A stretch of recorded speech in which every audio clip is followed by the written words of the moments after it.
and you're sending the Eagles right at the right time so the Cowboys can show what's in them lies a giant slayer, and we gonna be the best.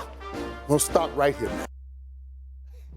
That was last week. What does Michael have in store today? You'll find out here. Stephen A. and Michael Irvin, the second hour of Get Up this morning, talking about Cowboys, Eagles, and Chiefs, Bills. And then this, Buccaneers and Steelers yesterday. Oh, this was going to be a get-right game for Tampa Tom and company. Early second, Bucs down 7-3. Brady, this isn't getting right. Shockingly, this offense continues to struggle in the red zone. The Pittsburgh Steelers pass rush was dominant yesterday down there. Bucs down 10-6. Here it comes again. Highsmith had a really good afternoon. Yeah. They hunted on Tom Brady. Listen to Brady on the sideline. So much better than the way you're playing. With a 45 unit, you're getting your So he's not in a good mood. Halfway through the third, Steelers up 13-12. Kenny Pickett has become the Steelers quarterback, but RC, this is tough to watch. You hate to see this for the young man. Devin Smith. Devin comes in. Devin White comes in, makes a great hit. He has a concussion, walks off. Now Mitchell Trubisky's playing. And Trubisky. And you made the comment to me during the break, when you're not playing for your job. When you're not playing for your job, you play free. Mitchell Trubisky wasn't trying to play mistake-free football. He was throwing the football inside the numbers and pushing the ball down the field. And then, Dan, how about this throw for the touchdown? 1, 2, 3, hitch, rip. That's what I would say. And the aggressive mindset. He was a different quarterback yesterday afternoon. Steelers up 20-12. Brady needs to respond. Final 5 minutes. He's got Leonard Fournette. Best player on the football field yesterday for Tampa Bay was Leonard Fournette. Not only running the football, but also as a pass catcher, just his physical element. But they've got to go for the two, down 20-18. How about the defense? Really good job by Pittsburgh, understanding that Chris Godwin wanted to come underneath on that quick little pass off shallow. And then the Steelers need to run out the clock. They had 2 thirds and long in which Trubisky came up huge. Who wouldn't be nervous playing against Mitchell Trubisky on third down? The difference in this football game was the Bucs defense could not stop Mitchell Trubisky and Chase Claypool on third down. That one was 3rd and 16. This one was 3rd and 11, and that's all she wrote. The Steelers in a stunner. Here's Tom after. We didn't earn it. We didn't earn the win. So it's a game of earning it, and it's a game of playing well and performing well, and we're just not doing a good job of that. I don't think we've done it for 6 weeks. I think we're all playing less than what we're capable of, and we've all got to look at ourselves in the mirror and figure out why.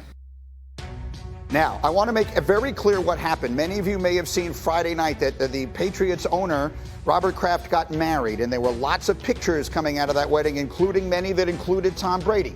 Rick Stroud, who covers the Buccaneers, wrote that Brady missed Saturday morning's walkthrough and meetings in Tampa and rejoined the team for meetings in Pittsburgh.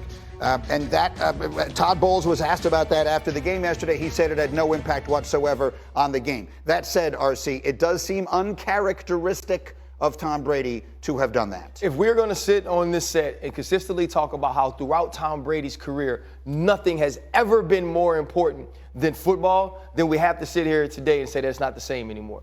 We have to sit here today and say that has changed. We have to sit here today and say that has changed because Tom Brady has shown us that it's different. Tom Brady has shown us it's okay to miss double-digit days in training camp as my team prepares for the season. Tom Brady has shown us it's okay to not be at the Saturday morning meetings and walk through because my former owner and my friend is getting married on Friday night. It doesn't necessarily mean that what he put out on the field was a result of not being there. But it does mean that football is no longer the top priority in Tom Brady's life.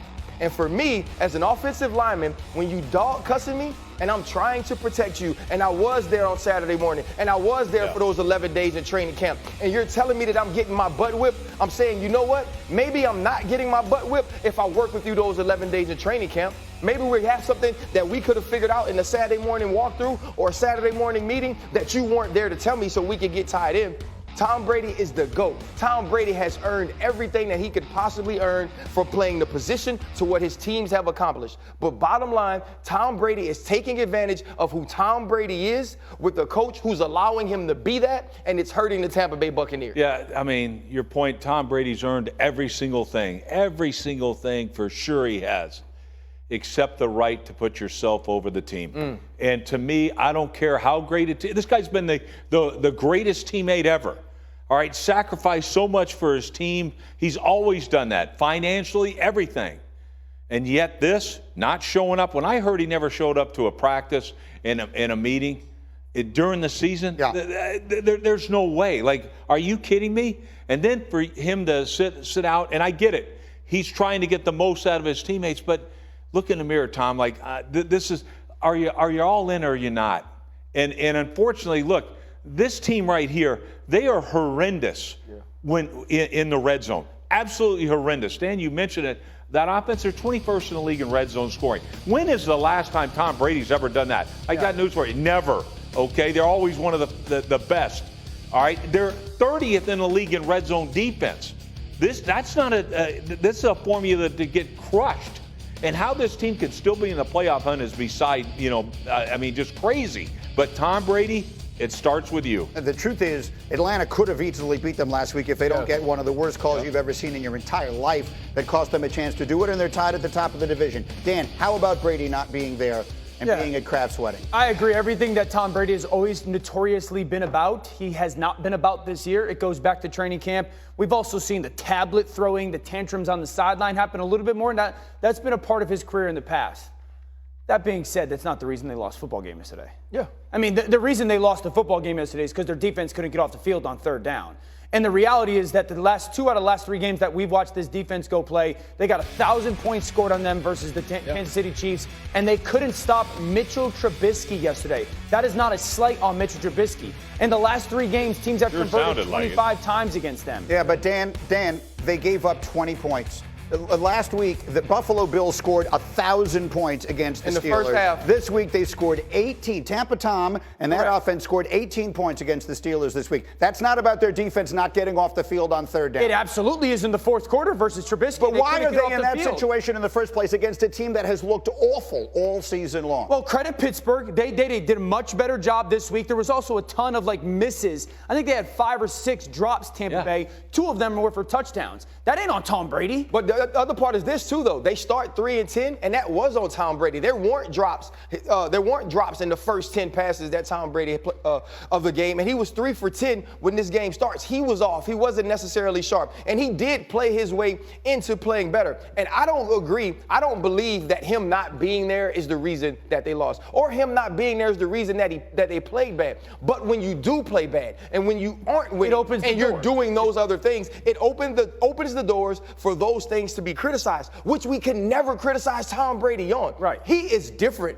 this year. He's a different person. He's a different teammate. He's a different player. He's behaving differently, which is making him a different football player on game day. Let me ask you something we can never question. Signs, guys, that can tell you you're not ready to play.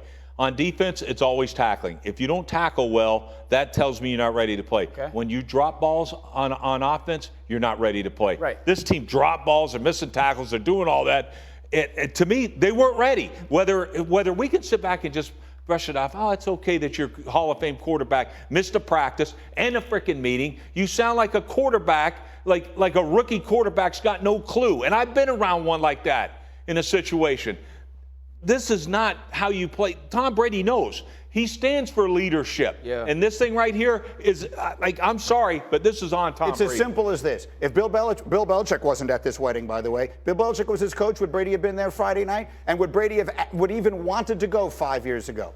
I mean, I'm not disagreeing with you guys that the behavior is different than it ever has been, right? But if we're thinking that Tom Brady missing a Friday night and a Saturday walkthrough was the reason that they lost, it's because the football team isn't capable enough of handling or carrying Tom when he's not playing. No. 100% in your career. Dan, 100%. You're right on that. Nobody's saying that. But we can't sit here and applaud him constantly for the last 2+ decades and then not point out that he's behaving differently. This particular team is not his priority. How many practices did Peyton Manning ever miss when you were around him? How many practices Ben Roethlisberger ever missed? He's supposed to be a coach on this team and in every conceivable way. Now, it's a bad look this weekend. I don't think that's whether they lost them the game or not, notwithstanding. All right, we have so much coming up here. Monday Night Football tonight, a good one, AFC West. Russell Wilson needs it. Justin Herbert and the Chargers, 8 Eastern. ESPN coverage starts Monday Night Countdown at 6. As we continue next, first the Giants, now the Jets. What's wrong with Rodgers and the Packers? New York. We have